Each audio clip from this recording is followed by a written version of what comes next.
రాష్ట్రంలో 2 టీచర్ ఒక graduate MLC ఎన్నికల పోలింగ్ ప్రశాంతంగా ముగిసింది. ఉదయం 8 గంటలకు పోలింగ్ మొదలైంది. సాయంత్రం వరకు జరిగిన ఎన్నికల్లో తమ ఓటు హక్కు వినియోగించుకున్నారు గ్రాడ్యుయేట్లు, టీచర్లు.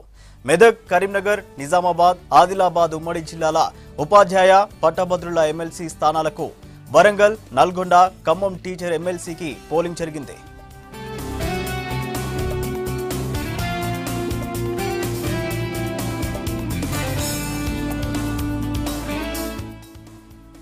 మెదక్, కరీంనగర్, నిజామాబాద్, ఆదిలాబాద్ పట్టభద్రుల స్థానం నుంచి 17 మంది పోటీ పడుతున్నారు. మెదక్, కరీంనగర్, నిజామాబాద్, ఆదిలాబాద్ టీచర్ ఎమ్మెల్సీకి 7 పోటీ పడుతున్నారు. వరంగల్, నల్గొండ, ఖమ్మం ఉమ్మడి జిల్లాల టీచర్ ఎమ్మెల్సీకి 9 మంది అభ్యర్థులు బరిలో ఉన్నారు.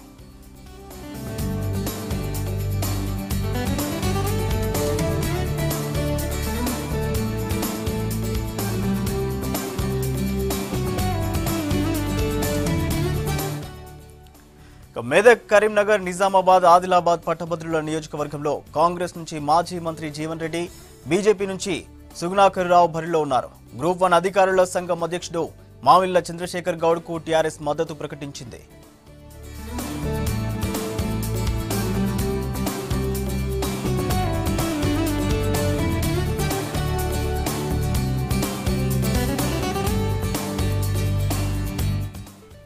మెదక్, కరీంనగర్, నిజామాబాద్, ఆదిలాబాద్ టీచర్ ఎమ్మెల్సీకి sitting MLC Paturi Sudhakar Reddy, TPTF అభ్యర్థి కొండలరెడ్డి, మాజీ ఎమ్మెల్సీ మోహన్ రెడ్డి, పీఆర్టీయూ అభ్యర్థి రఘోత్తమ్ రెడ్డి పోటీ పడుతున్నారు.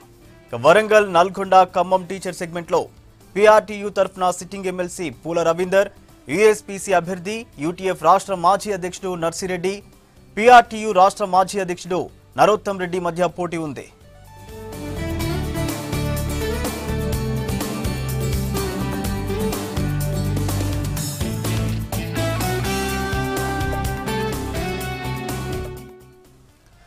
ఉపాధ్యాయ, పట్టభద్రుల ఎమ్మెల్సీ ఎన్నికల ఓట్ల లెక్కింపు ఈ నెల 26న జరగనుంది.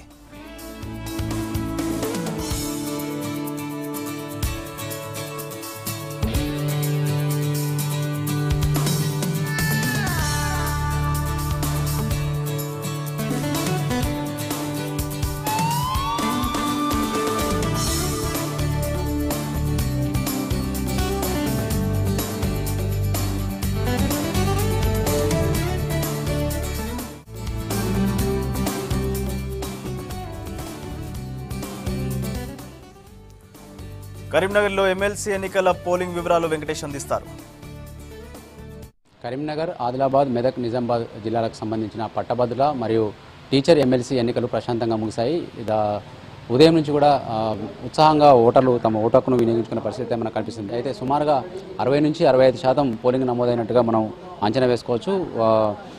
అటు కరీంనగర్ జిల్లా కావచ్చు, ఆదిలాబాద్ జిల్లా, నిజామాబాద్ జిల్లా, తర్వాత ఇటు ఉమ్మడి కరీంనగర్ జిల్లాకు సంబంధించిన ఓటర్లంతా కూడా తమ ఓటు హక్కును వినియోగించుకున్నారు. పట్టభద్రుల కోసము, తర్వాత టీచర్స్ కోసం ప్రత్యేకంగా పోలింగ్ కేంద్రాలను ఏర్పాటు చేశారు. పోలింగ్ కేంద్రాలకు సంబంధించి కొన్ని కామన్ పోలింగ్ కేంద్రాలు కూడా ఏర్పాటు చేశారు. ఎందుకంటే స్కూల్ అసిస్టెంట్ టీచర్లు ఎవరైతే ఉన్నారో ప్రభుత్వ పాఠశాలలు కావచ్చు, హై స్కూల్ టీచర్లు, తర్వాత లెక్చరర్స్, పాలిటెక్నిక్ కాలేజీ, తర్వాత ఇంజనీరింగ్ కాలేజీ లాంటి లెక్చరర్స్ కూడా తమ ఓటు హక్కును వినియోగించుకునేందుకు సపరేట్గా కొన్ని కామన్ పోలింగ్ కేంద్రాలు ఏర్పాటు చేశారు. దీనికి తగ్గట్టుగానే కొందరు రెండు చోట్ల కూడా ఓటు వేయాల్సి వచ్చింది. దీంతో కొంత అవస్థలు పడిన పరిస్థితి ఉంది. కొంతమందికి పోలింగ్ కేంద్రాలు ఎక్కడున్నాయో తెలియక కన్ఫ్యూజ్కి గురైనట్టు మనకు తెలుస్తుంది. ఉదాహరణకు ఉర్దూ మీడియం పాఠశాలకు సంబంధించిన పోలింగ్ కేంద్రానికి సంబంధించి చాలామంది కరీంనగర్లోని ఆర్ట్స్ కాలేజ్ సెంటర్కి వచ్చి ఇక్కడ కాదని తెలిసి మరో చోటికి వెళ్లాల్సిన అవకాశం ఏర్పడింది. ఉదాహరణకు ఉర్దూ మీడియం పాఠశాల అనేది అక్కడ మనకు కరీంనగర్ రూరల్ పోలీస్ స్టేషన్ దగ్గర ఒకటి ఉంది, ఇక్కడ ఒకటి ఉంది. కాబట్టి ఎక్కడ అనేది కరెక్ట్గా అడ్రస్ తెలియ కూడా చాలామంది ఓటర్లు ఇబ్బంది పడిన పరిస్థితి ఉంది. మొత్తంగానైతే ఓటు హక్కు వినియోగించుకునేందుకు ఉదయం నుంచి ఆసక్తి అయితే కనబడింది. చాలామంది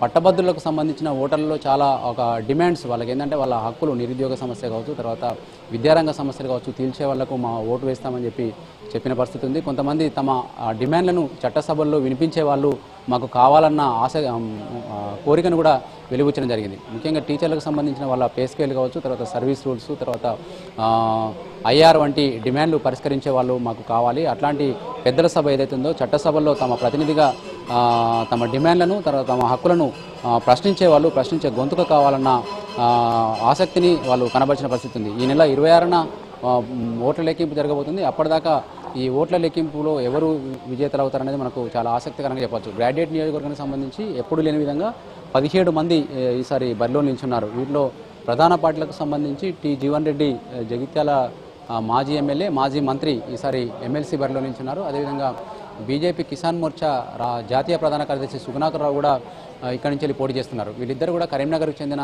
వాళ్ళు, తర్వాత కరీంనగర్ ఉమ్మడి జిల్లాకు చెందిన వాళ్ళు. అదే రాణి రుద్రమ గోగుల, ఆమె యువ తెలంగాణ పార్టీ తరఫున, ఆమె జర్నలిస్ట్ కూడా, ఆమె యువ తెలంగాణ పార్టీ తరఫున బరిలో ఉన్నారు. అదేవిధంగా టీఆర్ఎస్ బలపరిచిన గ్రూప్ 1 ఆఫీసర్ల సంఘం అధ్యక్షుడు మనకు చంద్రశేఖర్, మామిళ్ళ చంద్రశేఖర్ గారు మొన్నటి వరకు కూడా కరీంనగర్ డిప్యూటీ ట్రాన్స్పోర్ట్ కమిషనర్గా పనిచేశారు. ఆయన డిస్ట్రిక్ట్ ట్రాన్స్పోర్ట్ కమిషనర్గా పనిచేశారు. ఆయన కూడా ఈసారి బరిలో ఉన్నారు. ఈ ముగ్గురు కాకుండా ఇంకా కొంతమంది అభ్యర్థులు కూడా చాలామంది ఉత్సాహంగా పాల్గొన్నారు. నిజామాబాద్ జిల్లా నుంచి, తర్వాత మల్కాజ్గిరి, తర్వాత వివిధ జిల్లాలు నిజామాబాద్, ఆదిలాబాద్, కామారెడ్డి, నల్గొండ లాంటి ప్రాంతాల నుంచి కూడా చాలామంది అభ్యర్థులు ఈసారి ఎమ్మెల్సీ పట్టభద్రుల బరిలో ఉన్నారు. అదేవిధంగా టీచర్స్ ఎమ్మెల్సీ విషయానికి వస్తే పాతూరి సుధాకర్ రెడ్డి మాజీ మొన్నటి వరకు కూడా ఎమ్మెల్సీగా ఉన్నారు. ఆయన మరోసారి టీఆర్ఎస్ బలపరిచిన అభ్యర్థిగా బరిలోకి దిగారు. అదేవిధంగా కాంగ్రెస్ బలపరిచిన అభ్యర్థిగా బి మోహన్ రెడ్డి బరిలో ఉన్నారు. ఈయన కాకుండా రఘోత్తమ్ రెడ్డి లాంటి వాళ్ళు, కొంతమంది టీచర్స్ యూనియన్ నాయకులు, వాళ్ళంతా కూడా బరిలో ఉన్నారు. మొత్తం 7 టీచర్స్ ఎమ్మెల్సీ కోటాలో